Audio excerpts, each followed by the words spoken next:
Уушигны бөглөрөлт өвчнөөр хүүхдүүд гэхээсээ илүүтэй насанд хүрсэн иргэд илүү ихээр өвчлөдгөө. 2009 онд мэргэжлийн хүмүүсийн гаргасан статистик дүн мэдээгээр манай улсад 15,000 гаруй иргэд өвчлөөд байгаа мэнэ. Ихэвчлэн 40-оос дээш насныхан гинэ. Агаарын бохирдол болон тамхиталт нь энэ өвчнийг үүсгэх хамгийн гол их үүсвэр болж байна. Манай улсын хүн амын 66% тамхи татаж өөрийнхөө биеийг хордуулж байдгаа гэсэн судалгаач байдгаа. Тиймээс уушигны бөглөрөлт өвчнөөс сэргийлэх хамгийн энгийн арга бол хүн бүр хор тутаанаас татгалзаж чадвал энэ өвчний тархалтыг багасгах боломжтой гэдгийг мэрэгчлэтнүүд хэлж байлаа. Уушигны бөглөрөлт өвчин гэдэг нь амьсгалын хүнд хэлбэрийн дутагдалд орохыг хэлдэг юм байна. Хүмүүсийн эрүүл мэндийн боловсрол, тамхины хор уршигыг таних мэдэх тийм ээ. Одоо өөрийнхөө эрүүл мэндийн боловсрыг дээшлүүлэх, үүнд нь бол одоо нийгмээрээ оролцох, эмч нарын оролцоо, энэ ажлыг л одоо маш өргөн хүрээтэй хийх хэрэгтэй байна.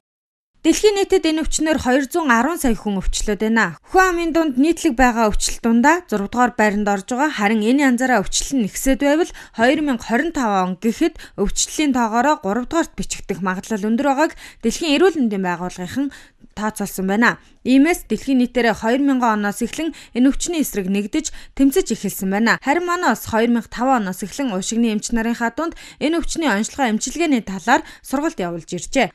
Тамхиталт нь их байна, агаар мөхөрдөл нь ч маш их байна шүү дээ. Тэгэхээр энэ өвчнөөс яаж эсэргийлэх юм бэ? Дэргэдэд сургалт явуулж байна. Гэвч одоо ингээ хүчин зүйл бол багасахгүй бол энэ өвчлөл бол болохгүй л дээ.